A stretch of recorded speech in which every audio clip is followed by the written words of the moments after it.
as you can imagine, it's better than being fourth from bottom.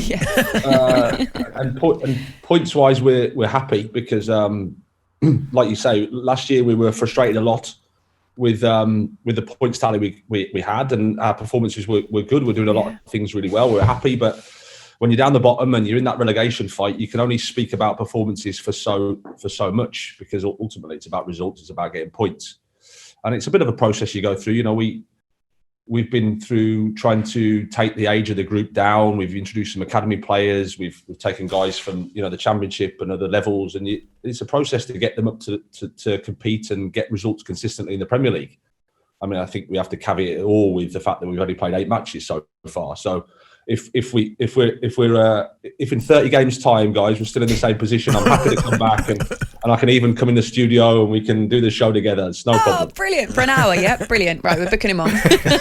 Listen, let's do it. In 30 games time, I'll commit to 2 hours, no problem. Well, we're actually on air for 4, so no problem. I'm just putting it out there. Wonderful, Darren. I mean, Graham, you kind of touched on it there. I mean, last season, of course, your performances certainly on the pitch probably warranted a higher place finish because you played some really good, exciting stuff. This season, something seems to have changed. You are now getting the results. What have you put that down to? Well, I'd like to say it's some really intelligent coaching point from my perspective, but it's the beauty of football is there's a little bit of luck involved, and we've had some luck this time, and last time we didn't. And the fixtures, we've started well. We've got off to a good start. We get points on the board, and all of a sudden, confidence, and the fact that we've been through a process before last year.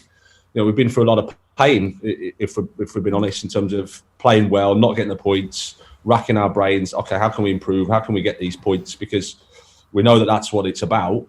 At the same time, I think you've also got to be consistent with how you're trying to do it, how you're trying to get your results, because that's the only way you can keep trying to improve. And football, we're Brighton. We're not Man City. We're not Liverpool. We're not Chelsea. We're with the greatest respect, we are where we are in terms of our history, our background to the Premier League.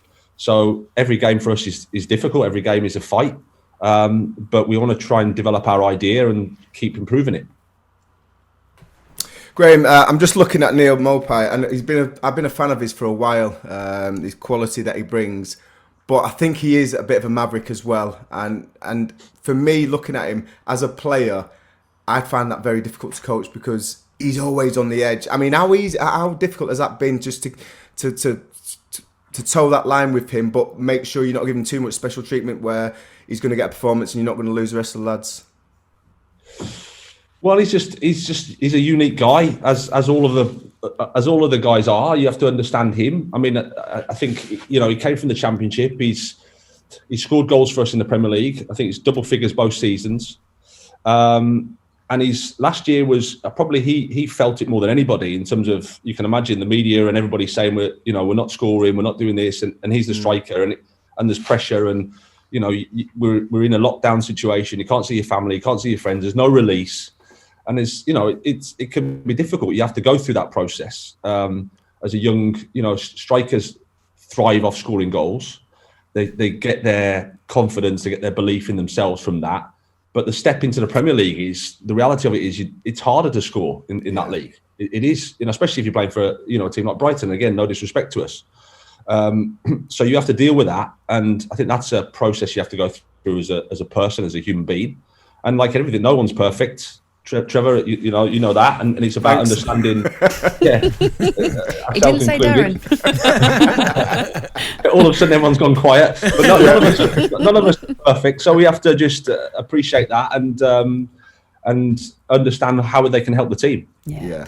I want to ask you about your upcoming fixtures because, like you say, in the Premier League, you're going to get a tough fixture every week, but your month coming up has Manchester City, Leicester and Liverpool in it, which is a huge challenge, each and every one of those games. Are those kind of challenges, though, that you're revelling in at the moment?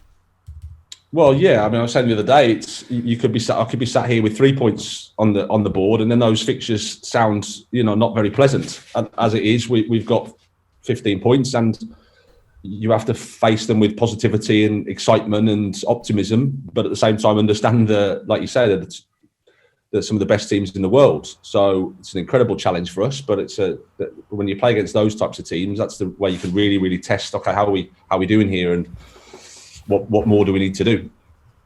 Graham, one of the players that is back and had a massive impact, certainly before his injury, is Tariq Lamptey. I mean, how good is it to see him now coming back? Because you'd have to say he was probably one of the most exciting young talents in the country before he got injured. Yeah, I mean, it's fantastic for us. I mean, he's had such a long layoff, been really frustrating. He's shown such a strong character, which we knew anyway. I mean, he's a fantastic person, great guy in the dressing room. Everyone loves him here. So to get him back on the pitch is wonderful for us. And then obviously with the nature of the injury and how long he's been off, we need to be patient and careful with him. You can't expect him to be back to where he was overnight, so to speak. But the first step is brilliant for us in terms of having him there on the pitch. Tell us a little bit about the American Express and the Brighton campaign, because Brighton in terms of a club are brilliant in the community. I've spent a lot of time down at the Amex as well. It's always a great atmosphere down there. This campaign is about honouring 10 community heroes. Yeah, that's right. Yeah, I think it's part of everything that we do in terms of valuing the people that support us, people in the community, whether it's small businesses, whether it's people that made a contribution to the community. Brighton and Hove Albion as a club, we understand how important our local community are and how important our supporters are. And it's important that we try and get that link. For on the pitch, it's the most important connection you can have is with the team and the supporters. Everyone, the guys will tell you that if you can get that feeling where the supporters are with you at home, they can create an atmosphere that's supportive, that's positive, it helps the team. So, there's that motivation, but it's also really important to connect with our fans and the people that are in the community. Graham, I'm just looking at a player that I think's had a really good impact this season, Marc Cucurella. He's got a fantastic upbringing. His development in football through the Barca team and the Spanish side. How impressed have you been that he's adapted to the Premier League so well? Yeah, I mean, we knew about his quality and we knew about the person and what he can bring on the football pitch. But when you come in from a different country, it's a new club, it's a new country, it's a new team, it's a new league. Those are the things that how's he going to adapt? But obviously, like you say, he's hit the ground running, so to speak. He's contributed to, I think his first game was away at Brentford that we won, and then he played at home against Leicester. I think we won. I think he thinks the Premier League's quite straightforward. The reality isn't so much. I need to remind him it's a lot harder than this. So, but no, we've been really pleased with him. He's a great guy, and you can see where he's come from. You can see the ability that he has. We found out a lot of your secrets now and your success this season, what it's all down to. So I just wanted to ask the hard-hitting questions about swapping the tracksuits for this suits and booted look this season, whether you're taking inspiration off anyone like a Scott Parker-esque or something like that. And your beard as well. Is that superstitious? Tell it. These are all the secrets that we really want to know. Yeah, you slog yourself to death in this office trying to work out, okay, what training session to do, which is the right selection. And it boils down to whether I'm wearing a blue or a blue scarf or a black jacket or a beard. I mean, I've had the difficult conversation with my family about the beard. There's sort of, one of my kids sort of said, "Daddy, you do realise your beard is ginger, don't you?" And he said that. and then he went, and it's white.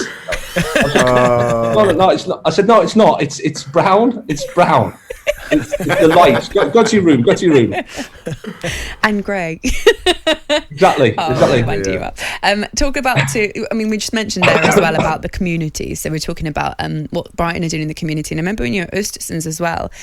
Is it right that you were quite big on getting your players to engage in the local community, and you've got them to put on a ballet show?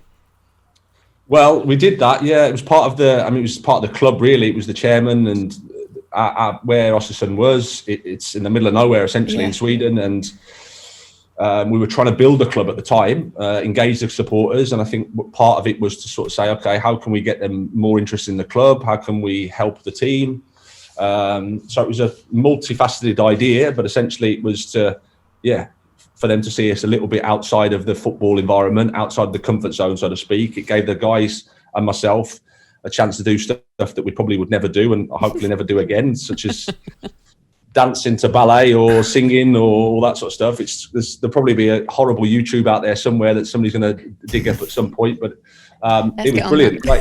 It was a great, thanks, Laura. Thanks. Sorry about that. Cancel that appearance now. Okay, quick, take that back. Let's dump the last 5 minutes of airtime. I mean, Grant, listen, the obvious question, I mean, listen, what is the expectations for Brighton, certainly in the upcoming seasons? Because, I'm sure you're aware, obviously Newcastle being taken over, your name's getting linked to a lot of the top jobs. But what is the kind of expectation at Brighton, and what is the ambition for that football club? Well, the ambition is we want to try and be a top 10 Premier League club. That's the ambition. The club have been quite clear with that in terms of a longer term aim. We know that takes a lot of work. We're not there yet, nowhere near. We have to do a lot, but that's an exciting ambition. I think then the thing is to understand where we're at the moment, the expectations, like you say, they can be from the outside. You can't really control that. You've just got to understand where we are. We're an ambitious team. We want to try and win every game that we play in, but we know that the opponent is also really, really good. So, I don't think you can. Since we've been here, we've beaten Liverpool, we've beaten Man City, we've beaten Arsenal, we've beaten Tottenham, we take points off Chelsea. Okay, that shows something in terms of ambition. The thing is, then you have to try and make it consistent in terms of getting points that get you up to up the league, so to speak. So we don't really think too much about where we're going to end up in May. We just focus on the game, focus on the next match, but try to improve all the time. That's where we're at. talkSPORT Breakfast with Laura Woods, Monday to Wednesday morning 6 till 10 on AM, on DAB, via the talkSPORT app and on your smart speaker. talkSPORT.